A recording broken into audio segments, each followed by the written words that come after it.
Pemirsa, sesaat lagi kami akan segera bergabung dengan konferensi pers yang akan digelar di Gedung TNCC, Mabes Polri. Yang digelar 2 hari ya rekan-rekan. Dari yang kemarin kita sudah melakukan sidang dari mulai jam 10 sampai kurang lebih jam 11 lebih lah, 13 jam.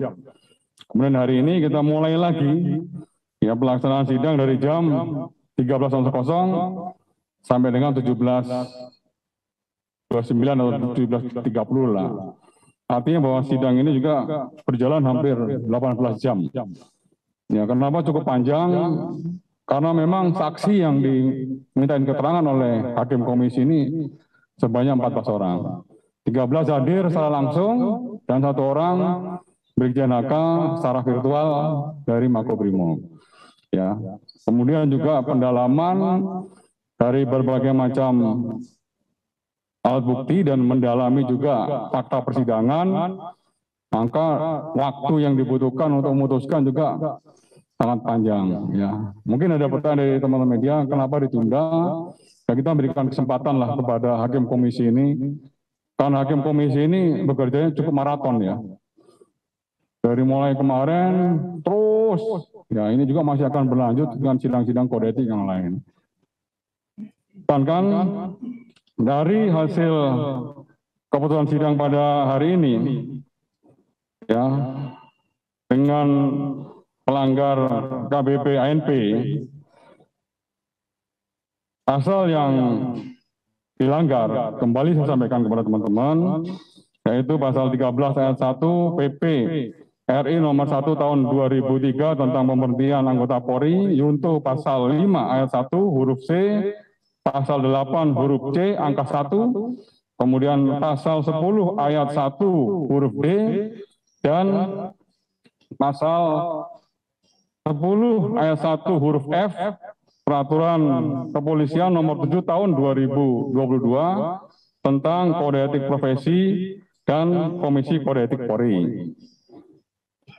Hasil keputusan sidang kode etik diputuskan bahwa yang pertama sanksi etika, yaitu perilaku pelanggaran sebagai perbuatan tercela.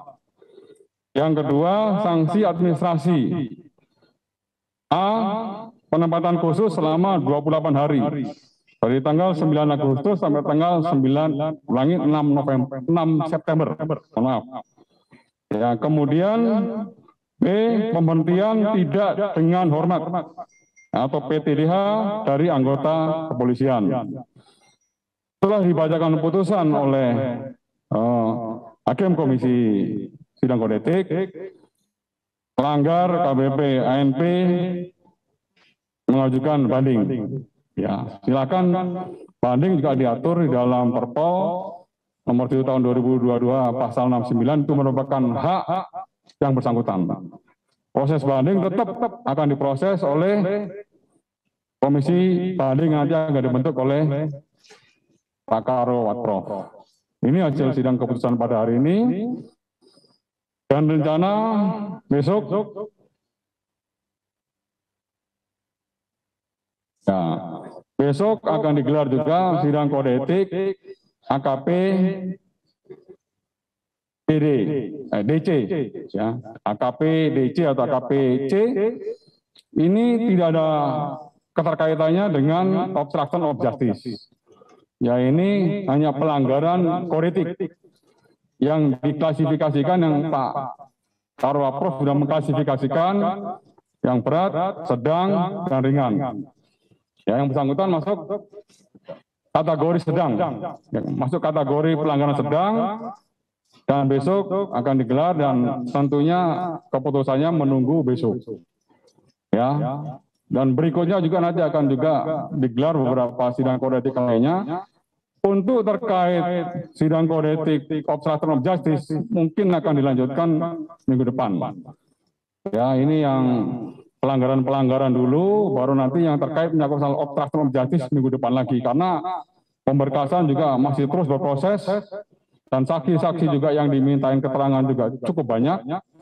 Ya, jadwal berikutnya tentunya akan saya sampaikan ke teman-teman sekalian. Ya, jadi itu teman-teman yang bisa saya sampaikan kegiatan sidang kode etik pada hari ini dengan pelanggar KBP ANP. Terima kasih. Pak Dedi, kita tahu bahwa tahun ini Kapolri pernah mengeluarkan peraturan Kapolri nomor 2 tahun 2022 tentang pengawasan melekat. Dalam pasal 9 itu diketahui bahwa bila oknum melanggar maka atasan dua tingkatnya bisa dimintai pertanggungjawaban. Nah, kita tahu bahwa Fadil Reskrimum itu kemudian saat ini sedang menjalani kode etik dan etik pidana. Bagaimana dengan dua atasan di atasnya, Pak? Misal di Reskrimum dan juga Kapolda Metro, apakah juga akan dimintai pertanggungjawaban? Ya, itu ranahnya dari Itsus. Saya tidak berandai-andai. Saya menyampaikan semuanya dari fakta yang disampaikan oleh Irsus atau Propam ke saya. Ya, kalau misalnya itu ranahnya yang belum bisa disampaikan kepada saya tidak akan bisa menyampaikan ke teman-teman. Sama dengan materi penyidikan. Ketika materi penyidikan masuk kepada materi penyidikan, saya tidak ada data dan fakta yang disampaikan oleh penyidik kepada saya juga tidak akan menyampaikan kepada teman-teman. Karena ranahnya harus betul-betul clear. Ya, pertanggungjawaban pidana pun demikian. Ya, orang per orang tentunya harus seizin daripada otoritas penyidik ataupun dari Propam. Ya, kita menunggu aja dulu hasilnya. Ya, oke. Ya. Hasil pemeriksaan Verdi Sambo hari ini seperti apa, dan kemarin sepertinya Putri Chandrawati diperiksa menggunakan lie detector. Hasil pemeriksaan lie detectornya seperti apa, Pak? Ya. Sudah saya tanyakan untuk hasil pemeriksaan tersangka Ijen FS terkait menyangkut masalah obstruction of justice dari penyidik. Kembali lagi itu ranah penyidik masih belum menginformasikan kepada saya hasilnya seperti apa. Untuk hasil lie detector atau poligraf ya yang sudah dilakukan kemarin terhadap saudari TC dan juga saudari S sama. Ya, hasil poligraf setelah saya berkomunikasi dengan Tes Lapor dan juga operator poligraf bahwa hasil poligraf atau lie detector itu adalah pro justitia. Ya, itu juga konsumsinya penyidik. Kenapa saya bisa sampaikan pro justitia? Setelah saya tanyakan, ternyata ada persyaratan ya sama dengan Ikatan Kedokteran Forensik Indonesia. Untuk poligraf itu juga ada ikatan secara universal di dunia. Ya, pusatnya di Amerika. Dan alat poligraf yang digunakan oleh lapor kita ini semuanya sudah ya terverifikasi dan juga sudah tersertifikasi baik ISO maupun dari Perhimpunan Poligraf Dunia. Ya, alat-alat yang kita ini alat dari Amerika tahun 2019 dengan tingkat akurasinya 93%. Dengan syarat tingkat akurasi 93%, maka itu pro justitia. Kalau di bawah 90% itu tidak masuk ke dalam ranah pro justitia.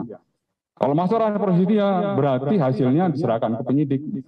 Ya, penyidik yang berhak mengungkapkan kepada teman-teman, termasuk nanti penyidik juga akan menyampaikan ke persidangan. Karena poligraf tersebut bisa masuk dalam 184 KUHP, ya, alat bukti.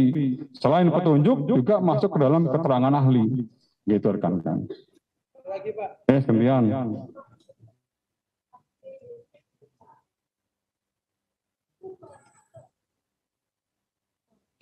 Besok sidangnya kan belum.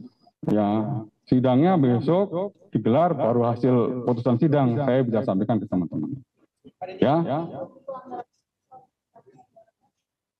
Ya, besok kan didalami dulu oleh sidang komisi. Oke, satu lagi ya, mau maghrib.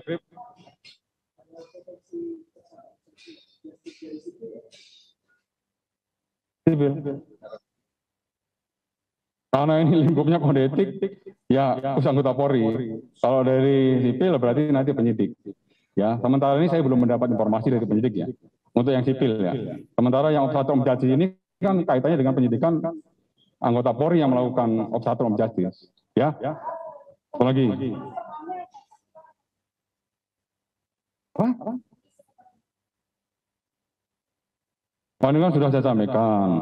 Ya sudah saya tanyakan ke Pak Irwasum maupun ke Itsus. Sampai dengan hari ini Itsus ya belum memanggil yang bersangkutan atau belum melakukan pendalaman. Jadi belum ada. Ya, belum ada. Ya, oke. Salah satu teman-teman apa? Ya, saya ulangi lagi kemarin sudah sampaikan ya. Perannya yang bersangkutan satu yang melakukan pengrusakan terkait CCTV yang ada di Pos Satpam. Ya, yang kedua di dalam melaksanakan olah TKP ya juga ada hal yang tidak profesional yang dia lakukan dan itu semuanya terbukti di dalam proses persidangan. Satu tambahan lagi dari Pak Taro adalah permufakatan ya untuk melakukan penghalang-halangan penyidikan. Nah, jadi 3. Makanya semuanya dibuktikan di dalam fakta persidangan sehingga diputuskan yang bersangkutan seperti yang saya sebutkan tadi. Ya, oke teman-teman, terima kasih. Billahi taufiq wal hidayah. Assalamualaikum warahmatullahi wabarakatuh. Pak, tambahan anggaran Pak, 23 triliun.